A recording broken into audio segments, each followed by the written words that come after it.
नीट जेईचा paper फुटण्यानं आपल्याला माहित आहे की अख्खा देश पेटून उठला आणि या ठिकाणी शिक्षण मंत्र्याला राजीनामा द्यावा लागला. आता हे पेपर फुटीचं प्रकरण जे आहे नीट जेई नंतर महाराष्ट्राच्या टीईटीच्या परीक्षेचं ते सुद्धा हे प्रकरण घडलं आणि त्यानंतर आपण पाहतो की काल आरोप झाला की ड्रग इन्स्पेक्टर जी एमपीएससीच्या माध्यमातनं जवळजवळ 10 वर्षातनं जी परीक्षा झालेली होती तोही पेपर फुटला. आता ह्यामध्ये आयोगानं आपलं डिक्लेरेशन दिलेलं आहे की अशा प्रकारे अफवा पसरवणाऱ्याला किंवा अशा प्रकारे मुद्दे उठवणाऱ्यावरती कठोर कारवाई केली जाईल का तर असं काहीच घडलेलं नाही. आता या दोन्ही गोष्टी आपण व्यवस्थितरित्या थोडक्यात समजून घेऊयात. पहिले ड्रग इन्स्पेक्टर पेपर फुटीचं प्रकरण नेमकं काय आहे आणि त्यानंतर पुढचं जे मुद्दे आहेत ते आपण बोलूयात. तर सगळ्यात पहिल्यांदा हे प्रकरण असं घडलंय बघा की एक नंदुरबार मधला क्लास आहे आणि तिथं ड्रग इन्स्पेक्टरची तयारी करून घेतली जात होती. त्या अकॅडमीचं नाव आहे कौटिल्य अकॅडमी आणि त्या अकॅडमीचे जे कोण संचालक लोक आहेत ह्या संचालक लोकांनी जे पेपर सेट करणार होता त्या व्यक्तीकडनं पेपर घेऊन किंवा प्रश्न घेऊन त्यांच्या विद्यार्थ्यांना व्हॉट्सअपद्वारे पाठवले आणि 100 पैकी 90 प्रश्न हे त्यांनी पाठवलेले होते असं बोललं जाते.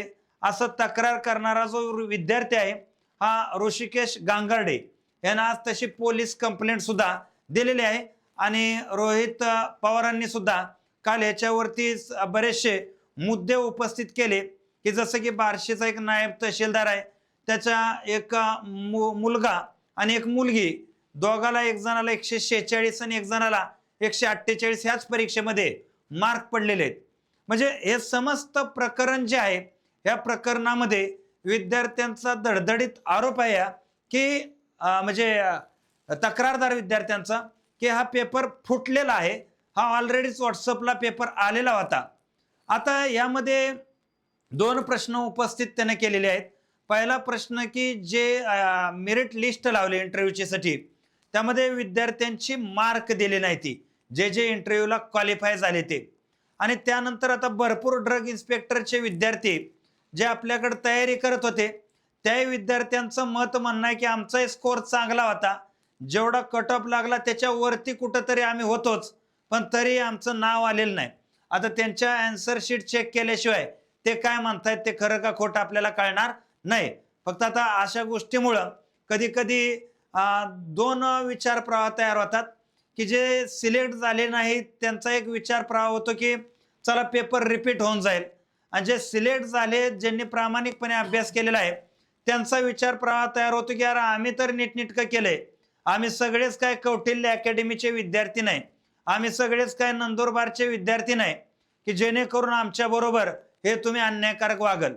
परंतु इथं एक अकॅडमी आणि एक सर्वात जास्त या ठिकाणी फार्मसीचे स्टुडंट आपल्याकडे आहेत ते सगळं डोक्यात धरून आमची एकच मागणी अशी आहे एमपीएससी आयोगाला की आपल्यावर आतापर्यंत कुठल्याही प्रकारचा डाग नाही आणि एवढी मोठी भरती सरळ सेवेची प्रक्रिया आज तुम्ही तुमच्या हातामध्ये घेतलेली आहे. तलाट्यापासून सगळे ऍड तुम्ही पाहणार आहात. तर हे प्रकरण आहे प्रॉपररित्या विद्यार्थ्यांना व्यवस्थितरित्या चौकशी करून चांगल्या प्रकारे कुणावर अन्याय न होता व्यवस्थितरित्या तुम्ही निर्णय घ्यावा का तर एकदा का तुमच्यावरचा विश्वास उठला ना तर महाराष्ट्रात तशी नोकरीची सगळीकडे लय मोठी पंचायत आहे आणि एकमेव सरकारी नोकरी कुठंतरी अशा जिवंत ठेवती तरुणपणाला टार्गेट देणारी ती आशा संपून जाईल.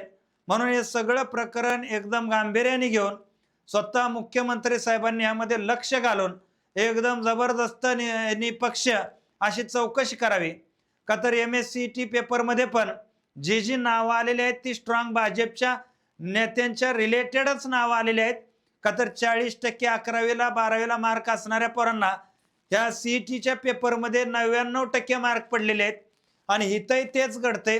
ह्या वरिष्ठ मोठमोठ्या नेत्यांची नावं इथे येते ती त्याच्यामुळे या चौकशीमध्ये मागं पुढं होता कामा नये का तर तसं जर झालं तर सत्य कधी ना कधी बाहेर पडतंच ते लपत नसतंय. चालेल तर या ठिकाणी मी थांबतो. जय हिंद, जय महाराष्ट्र.